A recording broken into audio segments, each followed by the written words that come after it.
um pouco da história do seguro no Brasil. Como já foi dito ontem, o seguro ele teve o seu início com a abertura dos portos em 1808, e ocasião em que foi fundada a primeira companhia seguradora, que é a Companhia Boa Fé. Em 1850, com a Lei 556, foi editado o Código Comercial Brasileiro, e o Código Comercial Brasileiro foi o que primeiro trouxe as primeiras coordenadas prevendo o seguro marítimo, também o seguro terrestre e o seguro de vida, chamando a atenção que, na época, o seguro de vida não era muito adotado, devido a algumas religiões que entendiam que o seguro de vida poderia incentivar o suicídio, e, então, elas condenavam. Em 1862.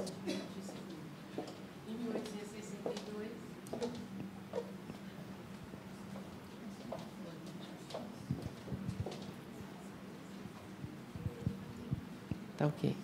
Alô? Pronto. Em 1860, agora melhorou. Em 1862, com a vinda das primeiras sucursais de seguradoras sediadas no exterior. Jesus, toma conta.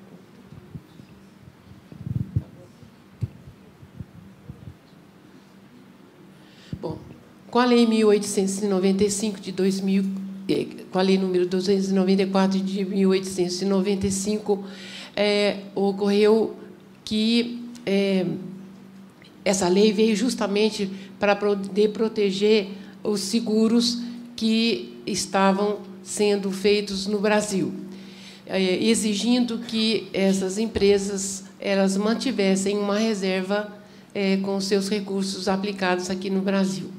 Em 1901, o Decreto 4270 trouxe o Regulamento Murtinho, que criou a Superintendência Geral de Seguros, que era, então, ligada ao Ministério da Saúde, e a sua função era, ao mesmo tempo, preventiva quanto repressiva.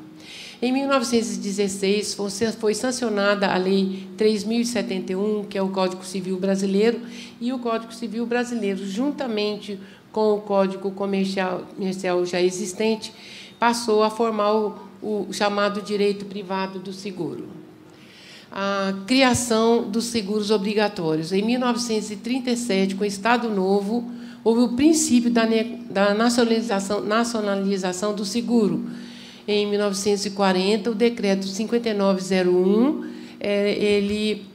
ele tornou obrigatório alguns seguros, como o seguro de riscos de incêndio para as indústrias, para as concessionárias, para os serviços públicos, rodoviário, aéreo, marítimo, fluvial, lacustre, e aí esse decreto já teve o início de normatização dos seguros dessa natureza.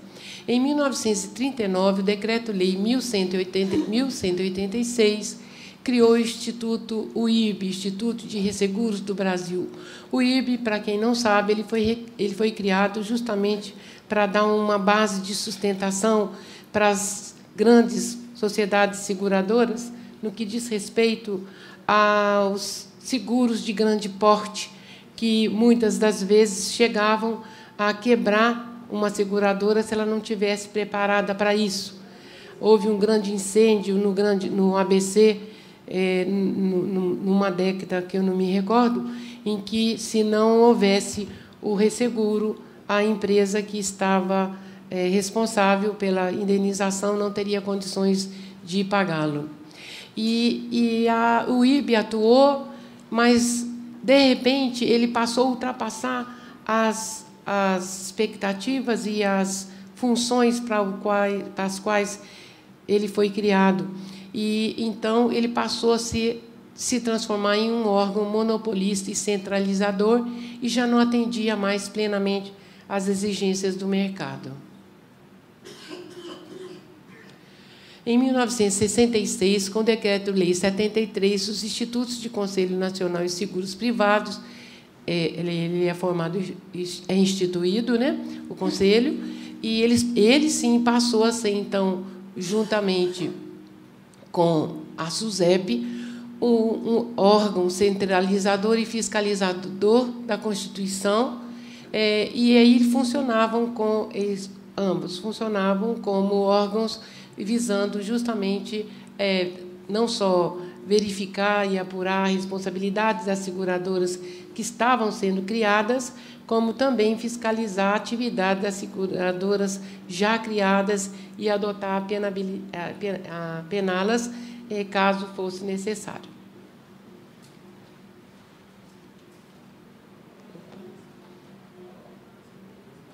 Isso. Agora, casos interessantes. O primeiro caso interessante que diz respeito a seguros e a fraudes de seguro, alguns sobre a fraude de seguro, eu trouxe para ilustrar. O primeiro caso diz respeito à construção da grande ponte sobre a Baía de São Francisco, nos Estados Unidos. Essa grande ponte na Baía de São Francisco, ela foi orçada em 35 milhões de dólares e havia uma perspectiva de que 35 vidas poderiam ser sacrificadas. E a obra, com isso, diminuiu o seu ritmo. Então, alguém teve uma brilhante ideia de criar uma rede de proteção para os trabalhadores. Essa rede de proteção custaria, na época, cerca de 80 mil dólares, e ela significaria a chance de, além de proteger os trabalhadores, que diminuíram demais o ritmo de trabalho deles, ela também significaria a oportunidade e a garantia de que o serviço também poderia ser antecipado e atingir suas metas. E essa rede de proteção, ela significou um avanço, um adiantamento no trabalho quer dizer, na formação, na antecipação do resultado final dessa construção, e, incrivelmente, nenhum operário sofreu qualquer tipo de acidente naquele evento.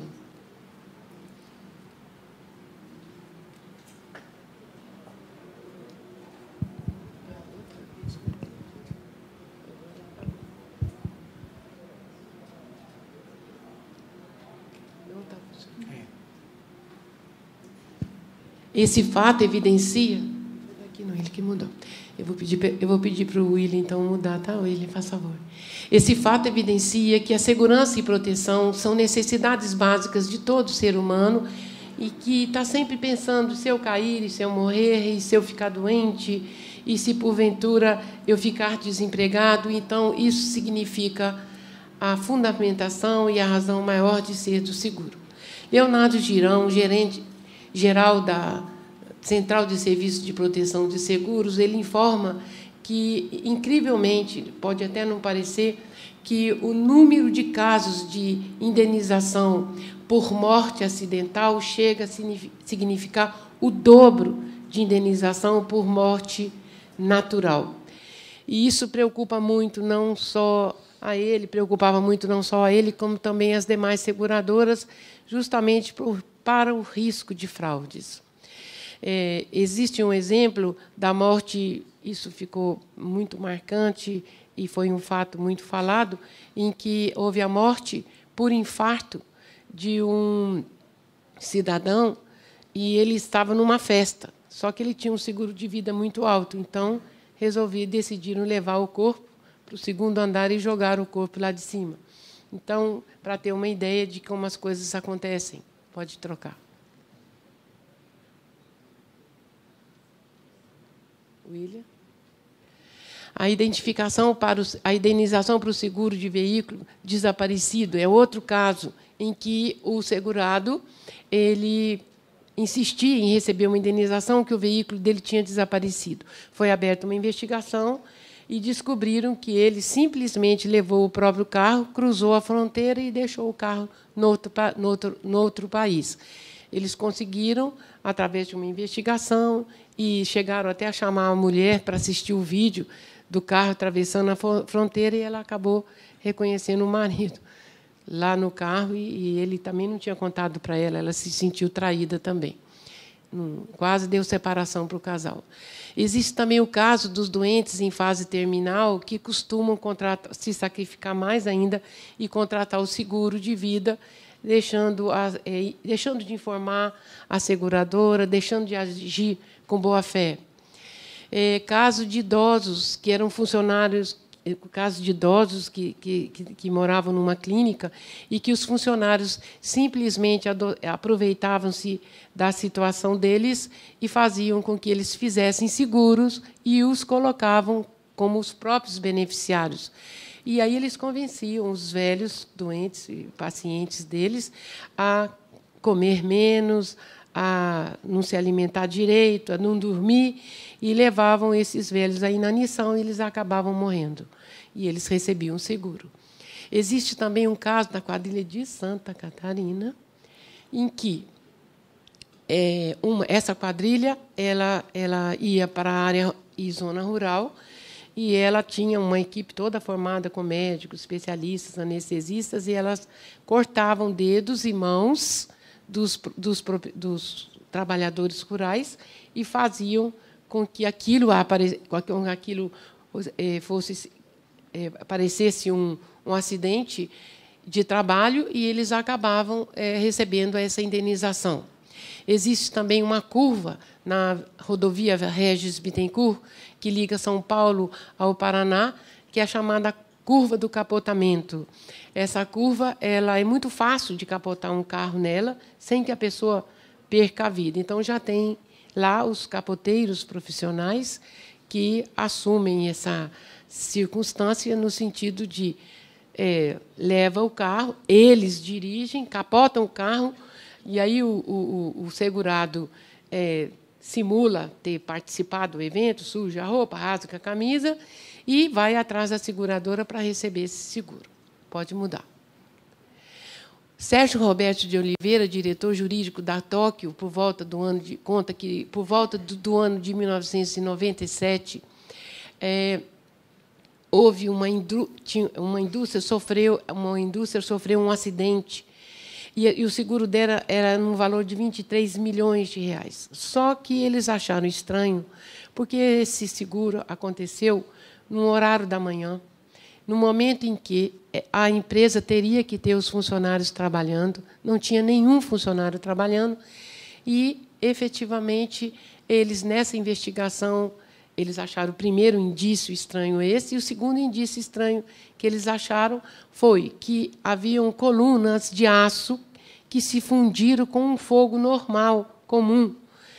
E no examinar os escombros, e para isso eles tiveram que se utilizar de um fiscal que ficou quase um ano na obra para proteger o local do fato e os vestígios que ficaram, eles acabaram descobrindo que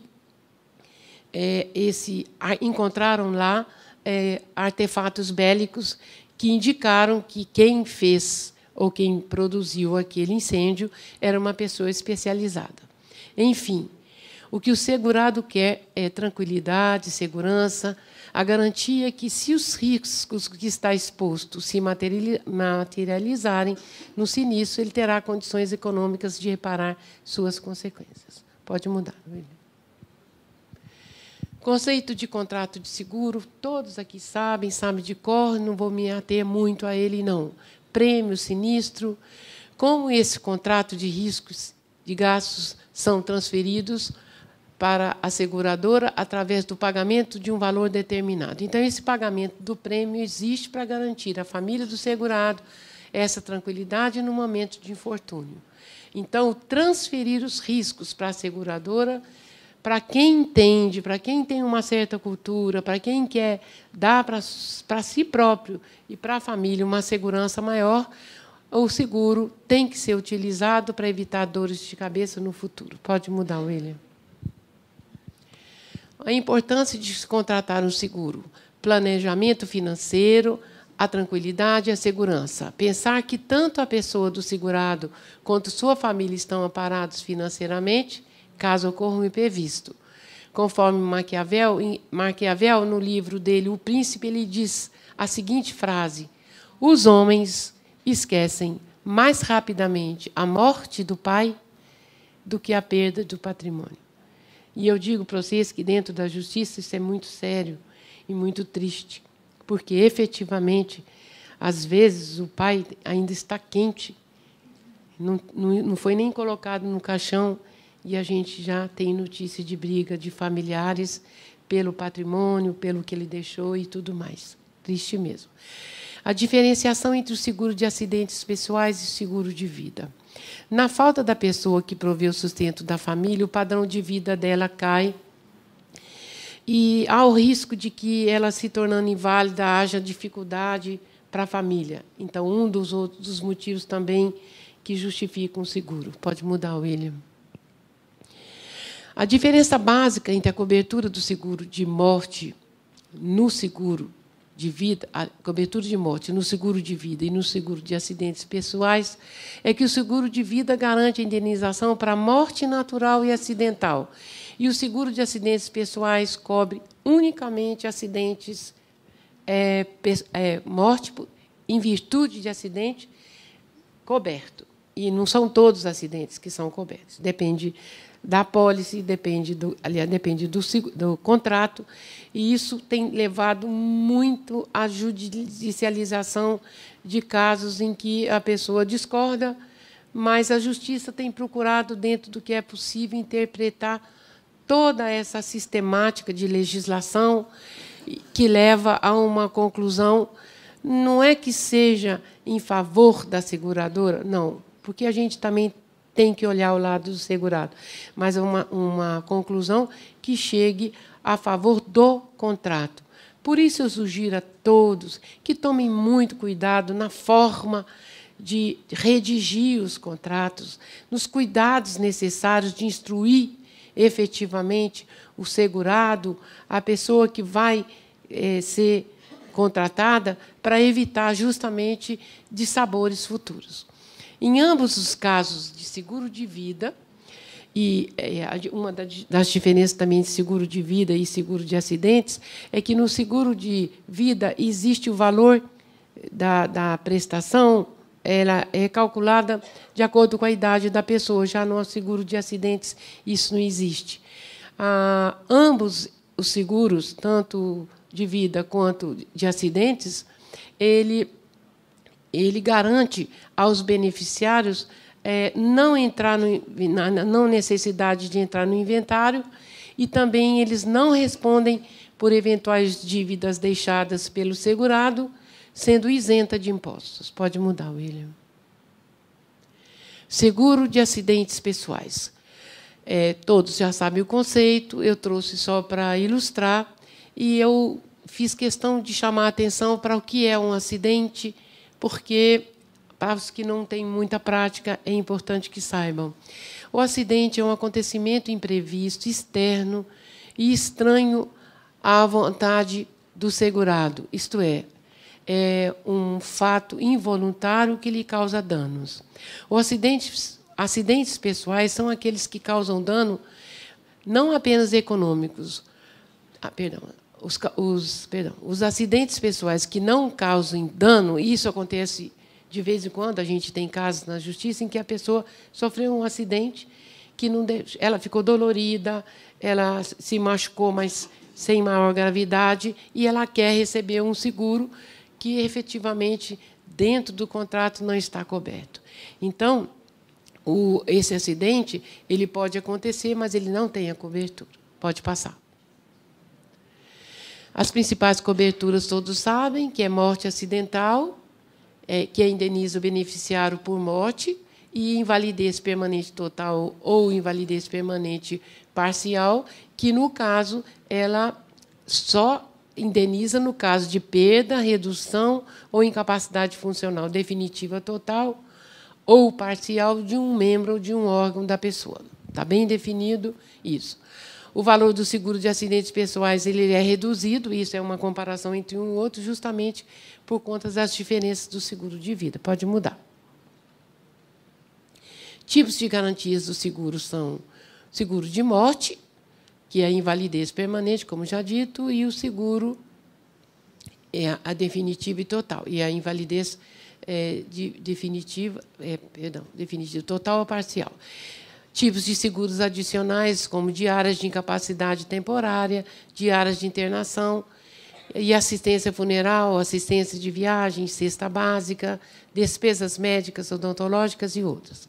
O seguro deve abranger pelo menos uma dessas garantias. Pode passar.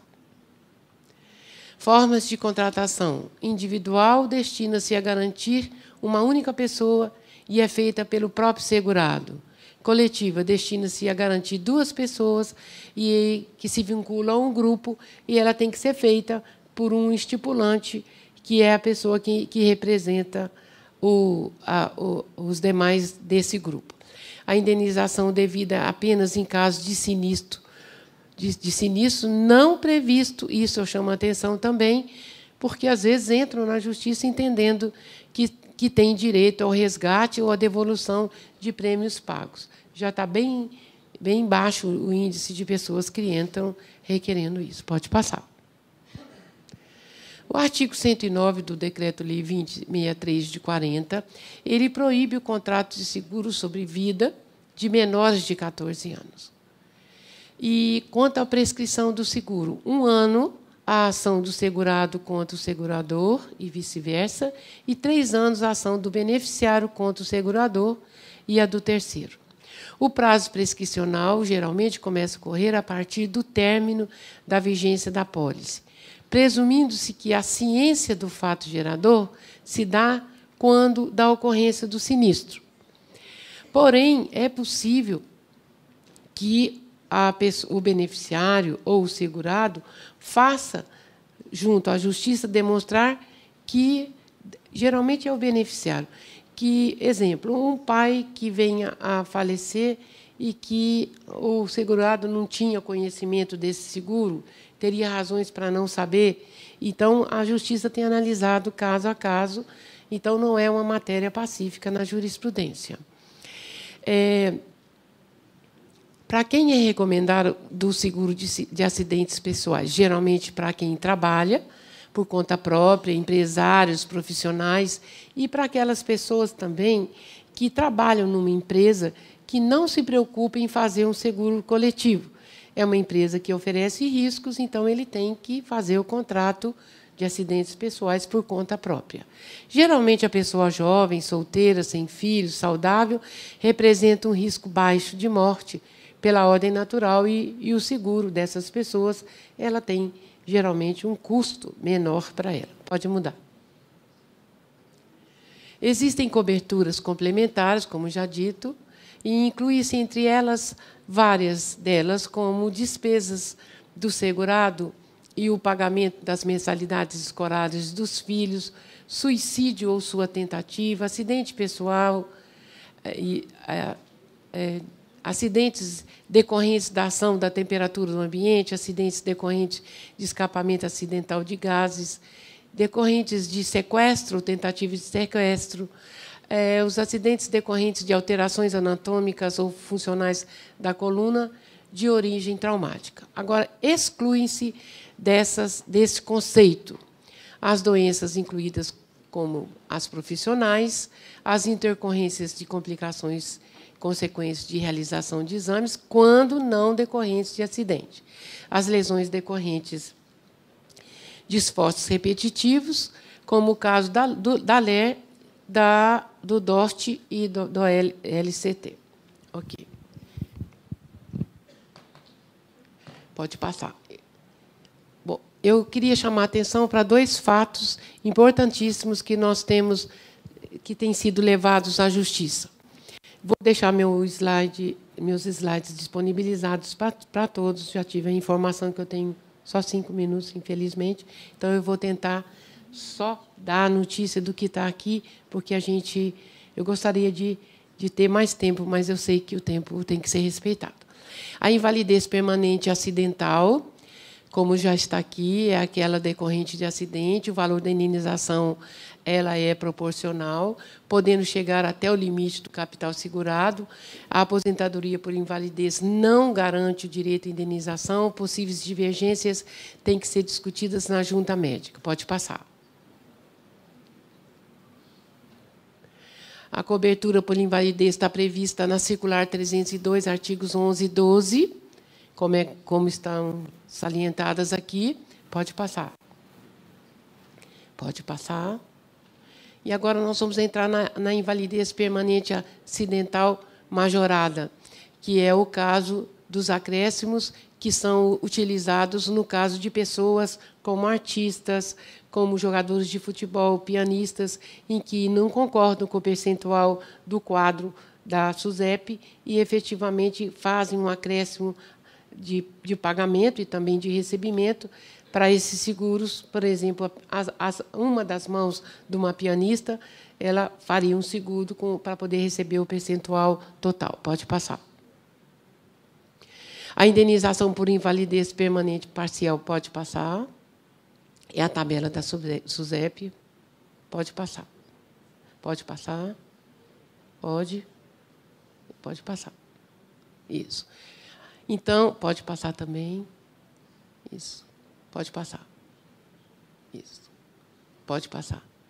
Isso. A invalidez permanente laborativa total, que é importantíssimo para aquelas pessoas que não estejam acostumadas a trabalhar, e na justiça tem havido confusão até entre nós, os julgadores também, porque a diferenciação feita pelos artigos 15, 16 e 17 da Circular 302, elas demonstram com tranquilidade e com bastante clareza tudo que se precisa saber de diferenciação, cumprindo lembrar que a invalidez laborativa ela tem a ver com o trabalho da pessoa, com o trabalho que a pessoa exercia, com o trabalho em que ela percebia maior renda. E ali são colocadas as coordenadas também. Cito uma jurisprudência do STJ, vocês vão ter acesso a elas também. Pode passar. Pode passar. Pode passar? Pode. Pode.